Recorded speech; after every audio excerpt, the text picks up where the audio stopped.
അസ്സലാമു അലൈക്കും വറഹ്മത്തുള്ളാഹി വബറകാതുഹു. ബിസ്മില്ലാ വൽഹംദുലില്ലാഹ് വസ്സലാത്തു വസ്സലാമു അലാ അഷ്റഫി റസൂലില്ലാഹ് വഅലാ ആലിഹി വഅസ്ഹാബിഹിൽ ഫായിസീന ബിറളില്ലാഹി അമ്മാ ബഅദ്.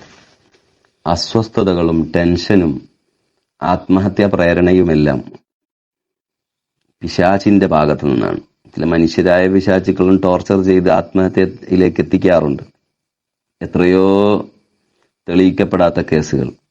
കൊലപാതകമല്ല ആത്മഹത്യ എന്ന് ഫോറൻസിക് റിപ്പോർട്ട് വന്നിട്ടുള്ള, പോസ്റ്റ്മോർട്ടം റിപ്പോർട്ട് വന്നിട്ടുള്ള എത്രയോ കേസുകൾ. അതിന്റെ പിന്നിൽ ടോർച്ചർ ചെയ്യുന്ന പ്രാകൃതനായ മനോവൈകല്യമുള്ള ഒരു മനുഷ്യന്റെ കൈകളുണ്ട്. അവൻ കൊലയാളിയാണ്, അവൻ കൊലയാളി തന്നെയാണ്, ആത്മഹത്യയിലേക്ക് പ്രേരിപ്പിക്കുന്നവൻ. അതിന്റെ വലിയ മൂപ്പനാണ്, അവരുടെ ഗാങ് ലീഡറാണ് സാത്താൻ എന്ന സാക്ഷാൽ ഷെയ്ത്താൻ ഇബ്ലീസ്. ഇവന്റെ ഷർറിൽ നിന്ന് നമ്മൾ രക്ഷപ്പെടണം. ആരെന്ത് ടോർച്ചർ ചെയ്താലും നമ്മൾ ടെൻഷൻ അടിക്കാൻ പോകരുത്. ഒരാൾ നമ്മെ പരസ്യമായി അവഹേളിച്ചു, നമ്മുടെ തെറ്റുകൾ പറഞ്ഞ് ജനങ്ങളുടെ ഇടയിൽ ഒരു വലിയ വേദിയിൽ അല്ലെങ്കിൽ ഒരു വിരുന്ന് സൽക്കാരത്തിൽ എഴുന്നേറ്റ് നിന്ന് നമ്മളെ കുറ്റപ്പെടുത്തി. അയാളുടെ നാവിന് ദോഷം സംഭവിച്ചു എന്നല്ലാതെ നമുക്കെന്ത് സംഭവിച്ചു? ഒരാൾ ചെറുതാക്കിയാൽ ചെറുതാവുന്നതാണോ നമ്മുടെ സ്ഥാനം? ആളുകൾ തെറ്റിദ്ധരിച്ചു ഇല്ല, ആളുകൾക്ക് ഒരു തെറ്റിദ്ധാരണയില്ല. കാരണം ഇയാളെ പറച്ചിൽ കാണുമ്പോൾ തന്നെ ഒരാളെ ഇൻസൾട്ട് ചെയ്യാൻ മാത്രം മനസ്സ് വികലമായ ഒരു ഭ്രാന്തനാണ് ഇയാൾ എന്നെല്ലാവരും മനസ്സിലാക്കി കഴിഞ്ഞു. അതുകൊണ്ട് തന്നെ നമ്മുടെ വിശദീകരണം അവിടെ ആവശ്യം തന്നെ ഇല്ല. അത് അയാൾ പറഞ്ഞത് ശരിയല്ല, ഞാൻ അങ്ങനെയല്ല എന്നൊന്നും പറയാൻ പോകേണ്ടതേ ഇല്ല. മൗനം വിദ്വാനുഭൂഷണം. വിദ്വാൻ മീൻസ് ബുദ്ധിമാൻ. ബുദ്ധിമാനായ ആളുകൾ മൗനമായിരിക്കുക, അത് തന്നെ ഏറ്റവും വലിയ മറുപടിയാണ്. ആ പറഞ്ഞവനെ സദാ ടോർച്ചർ ചെയ്യാൻ നിന്റെ മൗനം തന്നെ മതി, ഒന്നും പറയണ്ട. വിശദീകരിച്ചാൽ അവന് വാശി കൂടും, അവന്റെ ജൽപ്പനങ്ങൾക്ക് ശക്തി വർദ്ധിക്കും, അവന് ആശ്വാസമാവും. പറഞ്ഞത് പ്രതിഫലിച്ചിട്ടുണ്ട് എന്ന് അവന് ചിന്തിക്കും, പിശാചിനും സന്തോഷാവും, എല്ലാം ആകും. അപ്പൊ നമ്മുടെ മനസ്സിനെ അതേ നിലയിൽ നിലനിർത്താൻ, നമുക്കൊരു ടെൻഷനും വരാതിരിക്കാൻ, ആകാശം ഇടിഞ്ഞു വീണാലും നമുക്കൊരു യാതൊരു കൂസൽ ഹൃദയത്തിന് വരാതിരിക്കാൻ. അങ്ങനെയുണ്ട് ചില ആളുകൾ, എന്ത് സംഭവിച്ചാലും മനസ്സ് പതറൂല, ചുണ്ടുകൾ വിതുമ്പൂല, കണ്ണ് കലങ്ങൂല, നല്ല ഉറച്ച മനസ്സോടെ വിറക്കാത്ത കൈകാലുകളോടെ നിൽക്കാൻ കഴിയും. അതെങ്ങനെയാ അവർക്ക് സാധിക്കുന്നത്? പിശാച് അവരുടെ കൂടെ അടുക്കുന്നില്ല, പിശാച് അവരിൽ നിന്ന് മാറി നിൽക്കുന്നു. ദേഷ്യം വന്നാൽ അഊദു ബില്ലാഹി മിനശ് ശൈത്വാനിർ റജീം എന്ന് ചൊല്ല. ടെൻഷൻ വന്നാലും അങ്ങനെ തന്നെ പറയാ. പിശാചിന്റെ ഭാഗത്തു നിന്നുള്ള ആ ഒരു കൈകടത്തൽ വരുന്ന എല്ലാ മേഖലകളിലും അഊദു ബില്ലാഹി മിനശ് ശൈത്വാനിർ റജീം പറയാം. അതോടൊപ്പം ഒരു സൂറത്തിനെ കുറിച്ച് പറയാനാണ് ഞാൻ വരുന്നത്. സൂറത്തുൽ മുജാദില. ഖദ് സമിഅ അല്ലാഹു ഖൗലല്ലതി തുജാദിലുക ഫീ സൗജിഹാ എന്ന് തുടങ്ങുന്ന പരിശുദ്ധ ഖുർആനിലെ സൂറത്തുൽ മുജാദില. അത് സകല ശൈത്താനിന്റെ ഷർറിനെ ഇല്ലാതാക്കാൻ ദിവസവും ഒരു വട്ടം ഓതണം.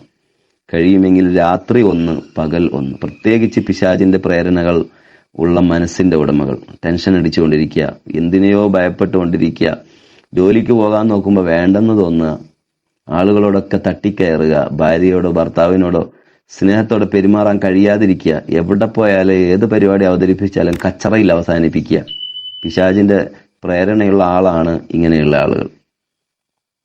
അവർ ഈ സൂറത്ത് രാത്രി ഒന്ന് പകൽ ഓതി കഴിഞ്ഞാൽ നോർമലാവും. അവനൊരു ടെൻഷനിന്റെ ടാബ്ലറ്റും എടുക്കേണ്ടതില്ല, ഒരു കൗൺസിലറിനും എണ്ണിക്കൊടുക്കേണ്ടതില്ല കാശ്, ഒരു കൗൺസിലറിനെയും കാണേണ്ട ആവശ്യമില്ല. ഷെയ്ത്വാനിനെ അകറ്റാൻ ഇതങ്ങോട്ട് ചൊല്ല.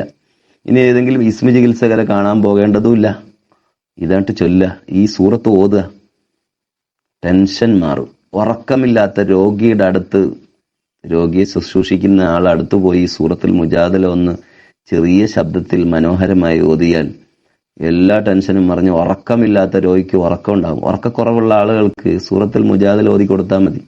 കഴിയുമെങ്കിൽ അവനവൻ ഓതുക, അല്ലെങ്കിൽ മറ്റൊരാൾ അടുത്തിരുന്ന് ഓതുക. ഇങ്ങനെ കിടക്കുന്ന രോഗിയാണെങ്കിൽ അയാൾക്ക് നമ്മൾ ഓതി കൊടുക്കുക, നല്ല ഉറക്കം കിട്ടും. നമ്മുടെ ബിസിനസ് മേഖല, നമ്മൾ കട അടച്ച് വന്നിരിക്കുകയാണ്, വലിയ സ്വർണ്ണ കടയാണ്, അല്ലെങ്കിൽ എന്തെങ്കിലും ഒരു ഷോപ്പാണ്, ഗോഡൌൺ ആണ്, അല്ലെങ്കിൽ നമ്മുടെ വീട്ടിൽ തന്നെ അടക്കയോ മാങ്ങയോ തേങ്ങയോ കുരുമുളകോ ഒക്കെ വെച്ചിട്ടുണ്ട്. അതിനെന്തെങ്കിലും സംഭവിക്കുമോ എന്നുള്ള ടെൻഷനാണ് ചില ആളുകൾക്ക്. മുതലാളിമാർക്ക് ഉണ്ടാകുന്ന ടെൻഷനാണ് കേട്ടോ, നമുക്കല്ല. പാവങ്ങളായ മുതലാളിമാര് അവർ ഉറക്കമില്ല. നമ്മളിങ്ങനെ ഒന്നുമില്ലാതെ കിട്ടുന്ന ജോലിക്ക് കുറച്ച് ശമ്പളം വാങ്ങി നല്ലോണം തിന്ന് കിടന്നങ്ങോട്ട് ഉറങ്ങുമ്പോൾ ഉറക്കമില്ലാത്ത രാത്രികളായി കഴിയുന്ന പാവപ്പെട്ട കോടീശ്വരന്മാര് കുറേ ഉണ്ട്. അള്ളാഹു എല്ലാവർക്കും ബർക്കത്ത് ചെയ്യട്ടെ. മറ്റുള്ളവർക്ക് നൽകുമ്പോഴാണ് നിങ്ങൾക്ക് നമ്മൾ ദുആ ചെയ്യുക. അള്ളാഹു എല്ലാവരെയും സഹായിക്കട്ടെ. വീടില്ലാത്ത എത്രയോ ആളുകളുണ്ട്, അവർക്ക് അള്ളാഹു വീടിന് സഹായിക്കട്ടെ. ഈ ഉള്ളവനും വീടില്ല, വീടിന്റെ പണി തുടങ്ങണമെന്നുണ്ട്. എല്ലാ മുതലാളിമാരും നല്ലവരാണ്, സഹായിക്കുന്നവരാണെങ്കിൽ. അങ്ങനെയുള്ള ടെൻഷനുള്ള ആളുകൾ, നമ്മുടെ ധാന്യത്തിന്, നമ്മുടെ ഗോഡൌണിലുള്ള സാധനത്തിന്, നമ്മുടെ കടയിൽ ഉള്ള നമ്മുടെ വസ്തുക്കൾക്ക് എന്തെങ്കിലും സംഭവിക്കുമോ എന്ന് പേടിച്ചാൽ അവിടെ ഈ സൂറത്തുൽ മുജാദില ഒന്ന് എഴുതി തൂക്കിയാൽ മതി. ധാന്യത്തിന്റെ മേലെ വെക്കണമെന്നാണ് പറയുന്നത്. അതായത് അതിന്റെ മുകളിലായിട്ട് ഇങ്ങനെ തൂക്കിയിട്ടാൽ മതി. ഈ സൂറത്ത് 2-3 കടലാസുകൾ A4 ഷീറ്റ് ഫുള്ളായിട്ട് എഴുതേണ്ടി വരും. വേറെ ഒരാളെ കൊണ്ട് എഴുതിക്കുക, ഏതെങ്കിലും ഉസ്താദിന് ഹദിയ കൊടുത്ത് അതിനോട് തൂക്കി വെച്ചാൽ യാതൊരു ദോഷവും തന്റെ സമ്പാദ്യത്തിന് വരില്ല എന്ന് മഹാന്മാർ പഠിപ്പിക്കുന്നു. ദിവസവും രാത്രി ഒന്ന് പകലും ഓതുക, ശൈത്താനിന്റെ ഉപദ്രവത്തിൽ നിന്ന് രക്ഷപ്പെടാൻ സാധിക്കും. ഉറക്കമില്ലാത്ത ആളുകൾക്ക് ഉറക്കം ഉണ്ടാവും, ടെൻഷൻ മാറും, നമ്മുടെ സ്വത്തിന് എല്ലാവിധ കാവലും അള്ളാഹു നൽകും. സൂറത്തുൽ മുജാദില എല്ലാവരും പാരായണം ചെയ്യുക. ഇതൊന്നുമല്ല, അള്ളാഹുവിന്റെ പരിശുദ്ധ ഖുർആനിക വചനങ്ങളാണ് ഈ സൂറത്തുകൾ. ഇതങ്ങോട്ട് മനസ്സ് തുറന്ന് ഓതുക. ഇതിൽ വലിയ പാഠമുണ്ട് ഈ സൂറത്തിൽ. ഒരു സ്വഹാബി വനിതയെ, ഒരു സ്വഹാബി ത്വലാഖ് പോലത്തെ ഒരു വാചകം പറഞ്ഞു. തലാഖല്ല. അപ്പോ നബി സല്ലല്ലാഹു അലൈഹി വസല്ലം തങ്ങളുടെ അടുത്ത് വന്നിട്ട്, എന്റെ ഭർത്താവ് എന്നെ മൊഴി ചൊല്ലിയിരിക്കുകയാണ്, ഞാനും ഭർത്താവും തമ്മിൽ എന്നേക്കുമായി പിരിഞ്ഞിരിക്കുകയാണ്, ജാഹിലിയ കാലത്ത് അങ്ങനെ പറഞ്ഞ നീ എന്റെ ഉമ്മയെ പോലെയാണ് എന്നാണ് എന്റെ ഭർത്താവ് പറഞ്ഞത്. നീ എന്റെ ഉമ്മയെ പോലെയാണ്, അല്ലെ മോളെ പോലെയാണെന്ന് പറഞ്ഞാൽ ഭാര്യയല്ലാതായി എന്നാണ് പഴയ വിശ്വാസം. അത് ഇസ്ലാമിൽ ഉണ്ടോ നബിയെ? അതിനെന്താണ് തീരുമാനം? ഞങ്ങളെ കാലത്തൊക്കെ അങ്ങനെ ചൊല്ലിക്കഴിഞ്ഞാൽ പിന്നെ പരസ്പരം ഒരിക്കലും കല്യാണം കഴിക്കാത്ത അവസ്ഥയാണ് എന്നൊക്കെ പറഞ്ഞ് നബി സല്ലല്ലാഹു അലൈഹി വസല്ലം തങ്ങളോട് വന്ന് എന്റെ ഭർത്താവിനെയും മക്കളെയും പിരിക്കല്ലേ നബി, ഇതിനൊരു തീരുമാനം പറയണമെന്നും പറഞ്ഞ് തർക്കിച്ച് കരഞ്ഞ് നിലവിളിച്ചിങ്ങനെ നിൽക്കുമ്പോൾ അള്ളാഹു ഇറക്കിയ സൂറത്താണ് അതിന്റെ ആദ്യ ഭാഗങ്ങൾ ഉൾക്കൊള്ളുന്ന ഈ മുജാദില സൂറത്തിന്റെ ആദ്യ ഭാഗം. ഏതായാലും ഈ സൂറത്ത് ഒരു പാവപ്പെട്ട പെണ്ണിന്റെ കണ്ണീര്, ഭാര്യ ഭർത്തൃ ബന്ധത്തിന് കോട്ടം സംഭവിക്കുകയും ഭർത്താവിൽ നിന്ന് സ്നേഹം നഷ്ടപ്പെടുകയും ചെയ്ത പോലുള്ള ഒരു അവസ്ഥയിൽ വന്ന് കരഞ്ഞപ്പോൾ അള്ളാഹു ആശ്വാസം നൽകിയ സൂറത്തിലെ വചനങ്ങളാണ് ഈ സൂറത്ത് തുടങ്ങുന്ന ഭാഗങ്ങളിലുള്ളത്. ഇതിന്റെ പേര് തന്നെ മുജാദില, കരഞ്ഞ് തർക്കിക്കുന്നവൾ എന്നാണ്. മുജാദില, തർക്കിക്കുന്ന പെണ്ണ്. മുത്തുനബിയോട് എന്തെങ്കിലും വിഷയത്തിൽ അങ്ങനെ കയർത്ത് സംസാരിച്ചതല്ല, തന്റെ വിഷമം കൊണ്ട് എന്തായാലും ഞാൻ ഇവിടുന്ന് പോകത്തില്ല, തങ്ങളൊരു തീരുമാനത്തിന് പറയണം, അള്ളാന്റെ ഭാഗത്തുനിന്ന് ഒരു തീരുമാനം വരണത് വരെ ഞാൻ ഇവിടുന്ന് പോകില്ല എന്നും പറഞ്ഞ് തർക്കിച്ച ആ കുടുംബിനിയുടെ മനസ്സിന്റെ സങ്കടത്തെ തീർത്തു കൊടുത്ത വലിയ വചനങ്ങളുണ്ടല്ലോ മുജാദില സൂറത്തിന്റെ ആദ്യത്തെ വചനം. ഖദ് സമിഅ അല്ലാഹു ഖൗലല്ലതി തുജാദിലുക ഫീ സൗജിഹാ. ഭർത്താവിന്റെ കാര്യത്തിൽ തങ്ങളുടെ സന്നിധാനത്തിൽ വന്ന് തർക്കിച്ചുകൊണ്ടിരിക്കുന്ന ആ പെണ്ണിന്റെ സങ്കടം റബ്ബ് കേട്ടിരിക്കുകയാണ്. ആ സങ്കടം അള്ളാഹു തീർത്തിരിക്കുകയാണെന്നും പറഞ്ഞ് തുടങ്ങുന്ന ഭാഗമാണ്. വിശദീകരിക്കാൻ സമയമില്ല, അതൊരു വലിയ മസ്അല ചർച്ച തന്നെയാണ്. ഏതായാലും നമുക്കിതിൽ നിന്നുള്ള പാഠം ഇത് ആശ്വാസത്തിന്റെ, കുടുംബത്തിലെ മുഴുവൻ വിഷമങ്ങളെയും തീർത്ത് സന്തോഷത്തിന്റെ വാതായനങ്ങൾ തുറക്കപ്പെടുന്ന മനോഹരമായ പുണ്യമായ ശക്തിയുള്ള സൂറത്താണ് മുജാദില. എല്ലാവരും പാരായണം ചെയ്യുക, ഈ ഉള്ളവന് വേണ്ടി ദുആ ചെയ്യുക. അള്ളാഹു നല്ല കാര്യങ്ങൾ പറയാനും പഠിപ്പിക്കാനും അത് പ്രാവർത്തികമാക്കുവാനും നമുക്ക് ഭാഗ്യം നൽകട്ടെ.